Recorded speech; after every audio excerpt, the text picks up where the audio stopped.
राम कृष्ण की प्यारी गैया सारे जग की माता है। राम कृष्ण की प्यारी गैया। वर्तमान समय में कथा वार्ताएं खूब हो रही हैं, पर वो जीवन में लोगों के कम उतर पा रही हैं।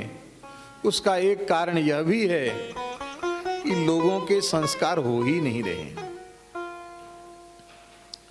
जात कर्म संस्कार तो समाप्त हुआ, हॉस्पिटल में पैदा होते हैं, जात कर्म संस्कार तो कोई मतलब ही नहीं। नालोच्छेदन संस्कार भी खत्म हुआ, नामकरण भी अखबार में पढ़ के और पंजिका में देख के गूगल गुरु से पूछ के नामकरण संस्कार हो जाता। पंडित जी की जरूरत ही नहीं है, उसमें मुहूर्त की आवश्यकता नहीं है, कोई संस्कार नहीं। विवाह संस्कार भी नाटक जैसा हो गया। अंत्येष्टि के बारे में तो लोग जानते ही नहीं। श्राद्ध तर्पण पिंडदान की परंपरा शिथिल हो गई, तो संस्कार शून्य समाज, उसकी स्थिति क्या है उसको कहने की आवश्यकता नहीं है, सबके सामने है। संस्कारों की बहुत महिमा है, बहुत महिमा है संस्कारों की। एक महात्मा ने कथा सुनाई हमको। बोले एक बार रानी ने राजा से शिकायत की कि महाराज एक ही राजकुमार है, वो भी 7 वर्ष का हो गया, दूसरी कोई संतति नहीं, कम से कम 1-2 बालक तो होने चाहिए। और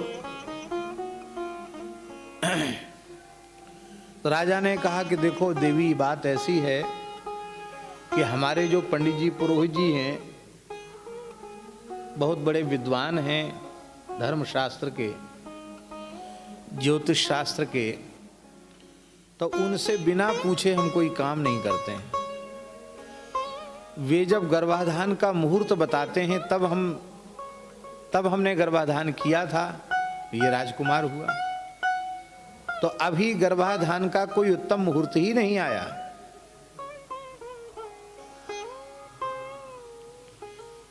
तो रानी नाराज हो गई। ध्यान से सुनो, रानी नाराज हो गई। बोले पंडित जी की तो लाइन लग रही है, उनके मुहूर्त रोज निकल रहे हैं, 4-6 छोरा हो गए, झरा झपटुआ लेंदा पेंदा सब तमाम हो गए। पंडित जी की तो लाइन लग रही हो, हमारे लिए मुहूर्त ही नहीं है। अब रानी नाराज हो गई, तो राजा साहब ने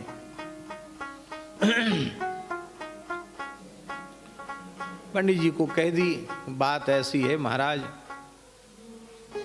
रानी साहिबा बहुत रुष्ट हैं।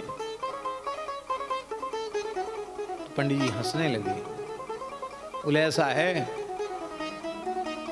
हमारो न्योतो करो महल में निमंत्रण, तो वहां आपको अलग से बताएं, रानी को अलग से बताएं तो समाधान नहीं होगा, वहां सबको बिठा के बताएंगे। अरे महाराज निमंत्रण की इसमें क्या है, आप तो नहीं बिना न्योते के हम नहीं जाते हैं। अच्छा ठीक है महाराज, कल आपका निमंत्रण है, अमावस्या भी है ही है, कल आप वहीं भोजन ग्रहण करें। सुंदर पकवान मिष्ठान बनाए गए, पंडित जी के चरण प्रक्षालन किए गए, उनको सुंदर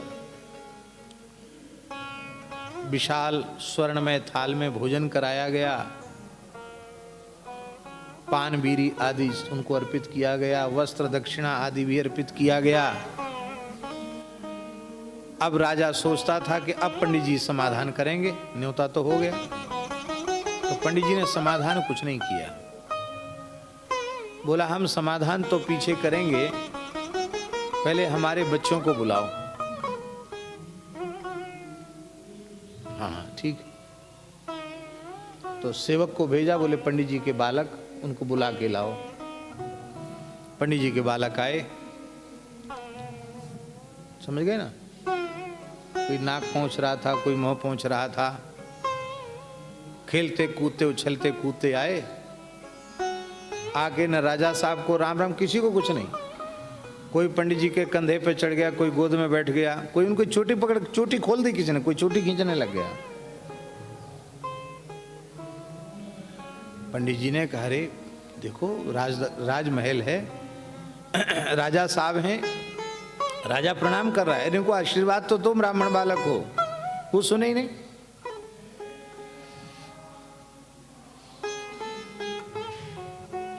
हालत खराब हो गई पंडित जी की। तब उनको कहा, भैया इनको बढ़िया कुर्ता टोपी सब दो, इनको भोजन कराओ। तो खीर खाने के नाम पे, खीर मालपुआ के नाम पे सब खुश हो गए, चले गए खाने के लिए। सेवक लोग ले गए, चलो चलो चलो पंडित जी के बालकों चलो, सब चले गए। आए थे तो अशांति जैसी हो गई, चले गए तो शांति आ गई। बोले महाराज अब हम राजकुमार का दर्शन करना चाहते हैं। 7 वर्ष का था राजकुमार। राजकुमार आया, आकर बड़ी विनम्रता से, बड़ी शालीनता से आया। आकर उसने सबसे पहले पंडित जी के चरणों में मस्तक रखकर प्रणाम किया। दाहिने हाथ से दाहिना चरण, बाएं हाथ से बायां चरण, और सिर झुकाकर खड़ा हो गया।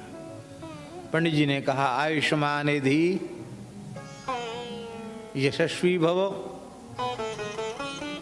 श्रीमान भव। फिर अपनी मां के चरणों में मस्तक रखकर प्रणाम किया। माता ने मुख चूमा, मस्तक सूंघा।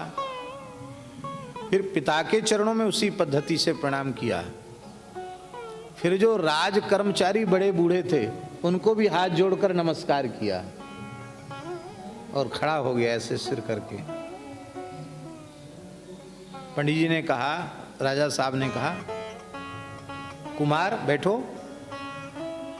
जब बैठने की आज्ञा हुई तो बैठ गया, शांत मुद्रा में बैठ गया। पंडित जी ने कुशल क्षेम पूछा, जाओ वत्स जाओ।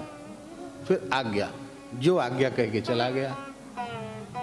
पंडित जी बोले रानी जी से कि ऐसी लाइन लगानी हो जैसी हमारे यहाँ लाइन लग रही है, ऐसी लाइन लगानी हो तो हमसे मुहूर्त पूछने की आवश्यकता नहीं है।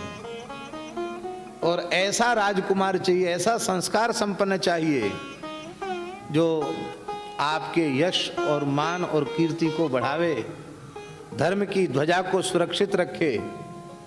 तो फिर आपको शास्त्र की आज्ञा का पालन करते हुए संस्कारों पर जोर देना ही पड़ेगा। ये कथा एक महात्मा ने हमको सुनाई थी लगभग 30-32 साल पहले। वो शायद ये कथा हमने पहली बार सत्संग में सुनाई है। राम कृष्ण की प्यारी गैया, सारे जग की माँ